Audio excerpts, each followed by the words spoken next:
The chrysanthemum banquet was held in Yanbeitang, which was located near the kin-ranking prince's residence, and it was the hall where the founding emperor and empress personally set it up. Thus the former mansion was exquisitely pruned, and covered several acres with magnificent buildings. If it wasn't that it was far away from the city, the emperor and empress would want to transform it to part of the palace. With the mountains on one side and water on the other, it was indeed a good place to enjoy the scenery. In particular, in every 10th lunar month, different types of chrysanthemums would bloom, and because the place was managed well, and had the possession of different chrysanthemum seeds, when they bloom, the entire place can be considered as very elegant. The carriage would take about 1 shikan from Shen residence and Yanbeitang, so snacks would be prepared so that one would not feel hungry. Gu Yu opened the basket that Gi Momo brought over and asked Shen Miao, "Young lady, better eat something. The journey is long and one will have strength if there is something to eat." Shen Miao looked at the things in the basket: cold goat geese,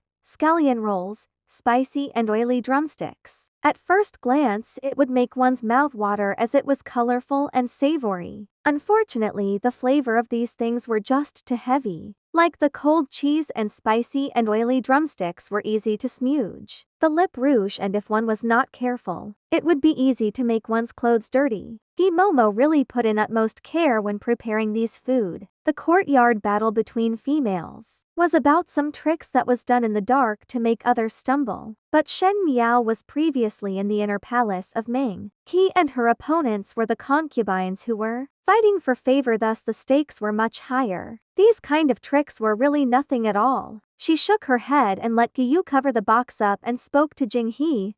"No need. Jing He, have some." Jing He carefully took out a small cloth bag from behind that held small and exquisite pastries. Shen Miao did not trust the kitchens in Shen residence and let Jing He bribe the steward to help her buy some snacks from outside. The steward only thought that Jing He was greedy and did not add anything to the food. That steward was only somewhat surprised that Jing He, a maid, would be actually willing to buy snacks from Guangfu Hai. Guangfu Hai was one of the best pastry shop in the Ding capital that even the concubines in the palace loved to eat it. In Shen Miao's previous life, she was not very interested in Guangfu Hai's snacks, but Wan Yu loved it so much that she would not be happy if she did not eat it for a day. At this moment, the snacks was only about the size of Shen Miao's finger and was made to look like flowers, which was very cute and adorable. Shen Miao distributed some to Gu Yu and Jing He to eat. Both maids initially did refused, but after Shen Miao's insistence, they was unable to continue refusing and ate a mouthful before saying in surprise, "Young lady, this snack is really delicious." Shen Miao smiled. Actually, no matter how delicious can the snacks may be, it only need to be made elaborately and cutely, as females would always like good-looking things. When Wan Yu had the marriage alliance, she spent a lot of money to buy Guangfu Hai's pastry master, as she hoped that Wan Yu was able to eat her favorite snacks when she was in the bitter cold country of Hongnu. Who would know that in the middle of the journey, Wan Yu perished and she was unable to even see her body. Shen Miao closed her eyes. Wan Yu's marriage alliance was instigated by Mai Furin and colluded with Chen Ruxi, that family, but was ordered by Fu Shuyi.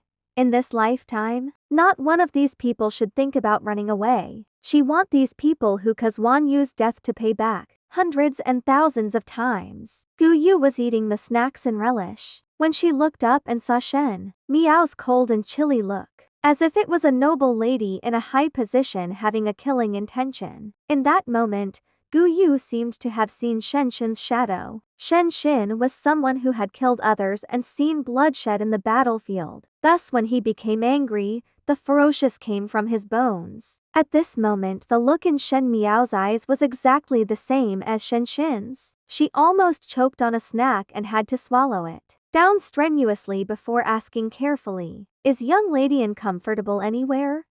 "No." Shen Miao's eyes drooped, was thinking about some things.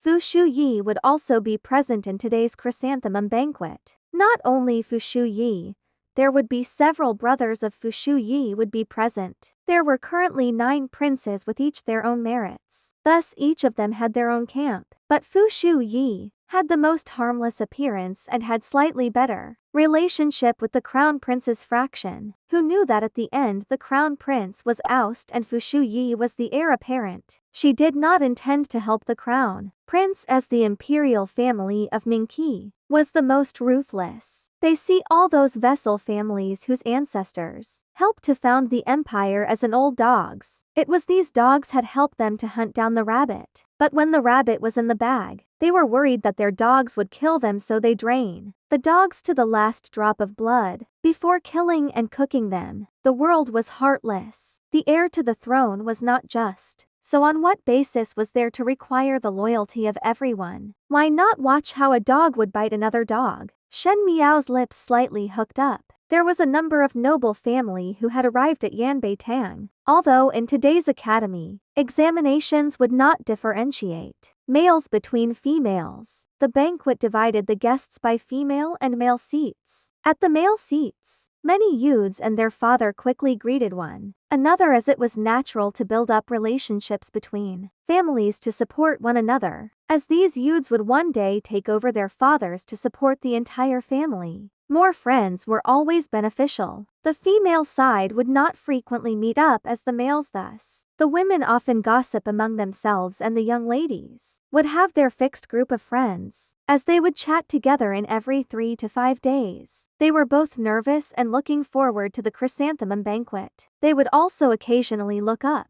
and glance across the area to see one's admired youth. Yi Pei Lan fiddled with some small flowers as she said, "Do you all have confidence in the academy examinations today?" "I do not have." The female beside her smiled. "There are so many people and I am mediocre at best, thus I am really scared. I only hope that later I would not be drawn out or chosen in a challenge by anyone. I don't seek to stand out and only not to make a fool of myself." Yi Pei Lan's mouth twitched. One must at least try. As everyone know, His Highness Prince Ding would also be present, and moreover your admired young Master Li would also be here. The young master of the Li family's language skills are exceptionally outstanding, and would definitely come on the stage. Shouldn't you take this opportunity to perform well? The young female pushed Yi Pei Lan as her face revealed some shyness. "Don't say nonsense." Zhang Haozuan heard what was said and smiled. "Exactly. By way, you must not be afraid. If one were to say about making a fool of oneself, there would still be the Shen family's number 5 to be at the end of the spectrum. Seeing that, you are much better than her." "Precisely." Yi Pei Lan also smiled in amusement. During the yearly academy examinations, that 5th Shen would be responsible for provoking laughter, and it is tough for her to still come every year. When I think about how she is going to show off her work this year, I would want to laugh out. Really don't know that she would wear again. Would it be like last year's terribly bright red dress with purple gold hairpin? A number of young females started giggling. "Enough already." Feng and Ning suddenly opened her mouth. "What's so funny about it?" Yi Pei Lan was surprised for a moment before she said, "Feng and Ning, you seemed very strange recently. Why are you so good with that fool?" Feng and Ning had a look of anger and was about to speak when she heard someone speaking from the other side. "The Furins of Shen family have arrived."